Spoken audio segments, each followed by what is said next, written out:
დღეს ბოლნისის მუნიციპალიტეტში მე-6 მოწვევის საკრებულოს პირველი სხდომა გაიმართა, რომელიც ნომერ 23 საოლქო საარჩევნო კომისიის თავმჯდომარემ რუსუდან ქურდიანმა გახსნა.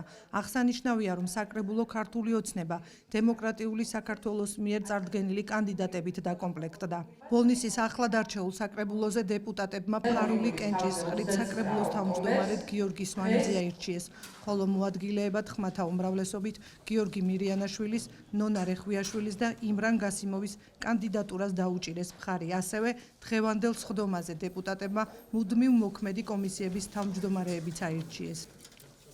დღეს კანთ მონიჭებული უფლებით საკრებულოს პირველი სხდომა გავხსენით. თქვენ იცით, რომ 15 ოქტომბერს ბოლნისის საოლქო საარჩევნო კომისიამ შეაჯამა თვითმმართველობის არჩევნების საბოლოო შედეგები.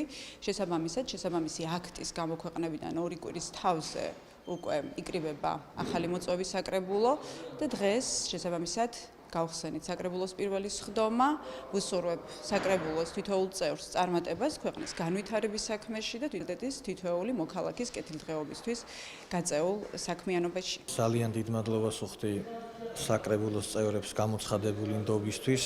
მართლაც უდიდესი პასუხისმგებლობა საკრებულოში მუშაობა ჩემთვის ახალი არ არის. ვზნობ გაათმაგებულ პასუხისმგებლობას იქიდან გამომდინარე, რომ არჩევნებზეც უპრეცედენტოდ მაღალი ნდობა გამოგვიცხადა მოსახლეობამ და სადვართ ვემსახუროთ და გავამართლოთ მათი იმედები. მაქსიმალურად ვიქნებით ჩართულები ყველა პროცესში.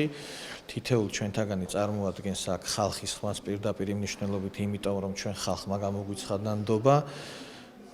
ყველა დღე, ყველა წუთი იქნება დათმობილი იმ ყველა საჭიროებისთვის და იმ ყველა პრობლემის აღმოსაფრელად, რომელიც დგას დღეს ბოლნისის მუნიციპალიტეტში. მადლობა ნდობისთვის, პირველ რიგში მინდა გამოვუცხადო თითოეულ დელეგატს და იმედია გავამართლებთ იმ პასუხისმგებლობაც, რაც რა ნდობაც გამოგვიცხადეს მოსახლეობამ და ბოლნისში ის კეთილდღეობა და ის გასაკეთებელი რაც არის ინფრასტრუქტურული პროექტები შევძლოთ მაქსიმალურად მაღალი ხარისხით და ყველაფერი გამჭვირვალედ ჩატარდეს.